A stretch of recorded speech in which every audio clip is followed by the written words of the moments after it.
dalam belajar ilmu dunia tidak boleh nabrak syariat.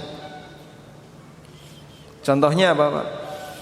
Di bagian tertentu yang mengharuskan kita harus melanggar yang haram, ya tidak boleh, sehingga harus dihindari. Misal ya, andaikan ya ada syarat jadi dokter harus klimis, cukur jenggot. Kalau tidak boleh masuk fakultas kedokteran. Misal ya, berarti dituruti enggak? Ya tidak boleh dituruti. Dulu waktu zaman Covid ya, sempat ada sebagian dokter yang beliau terkena sanksi kedisiplinan oleh rumah sakit karena masker itu harus tertutup rapi, rapet, sementara jenggotnya agak tebal. Wah, itu disuruh nyukur, ya tegang antara dia dengan pihak atasan. Kalau enggak kayak gini enggak boleh praktek. Nah, dulu ya zaman Covid. Kalau sekarang kan mungkin lebih longgar. Akhirnya sempat tegang antara dokter dengan atasannya. Ya atasannya juga dokter juga. Sebab ada aturan yang itu melanggar larangan Nabi Sallallahu Alaihi Wasallam. Karena Nabi Sallallahu Alaihi Wasallam melarang cukur jenggot. Atau misalnya ada orang yang belajar fisika, tapi ada teori yang bertabrakan dengan keyakinan. Energi, sesuatu yang tidak bisa diciptakan dan tidak bisa dimusnahkan, dan dia abadi selamanya. Itu teori apa itu?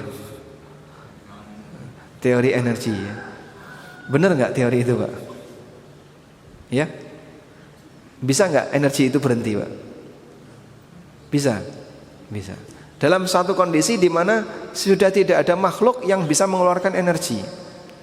Memang energi bisa berpindah dari satu tempat ke tempat yang lain.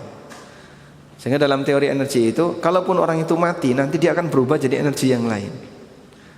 Tidak berhenti dalam arti alur kehidupan itu kan terus berjalan. Nah, karena teori fisika nggak mengenal kiamat, ya sudah.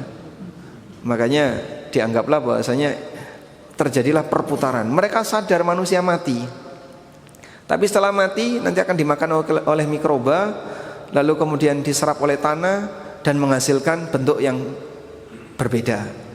Misalnya jadi energi bagi mikroba, jadi bahan makanan bagi tanaman yang ada di sekitar kuburan. Nah, yang seperti ini dianggap bahwasanya kehidupan ini akan berlangsung terus tanpa putus, karena teori itu tidak mengajarkan adanya kiamat. Nah, kita ingkari, oh enggak benar yang kayak gini. Kiamat pasti terjadi. Kehidupan ini kalaupun sekarang berjalan sesuai dengan anggapan manusia dalam rantai yang tidak putus, akan ada ujungnya. Padahal kita punya keyakinan ini ada yang ngatur, bukan terjadi karena faktor alam. Nah, contohnya kayak gitu. Alhamdulillah kalau Anda masih mau belajar, insya Allah nanti akan punya batasan tersendiri.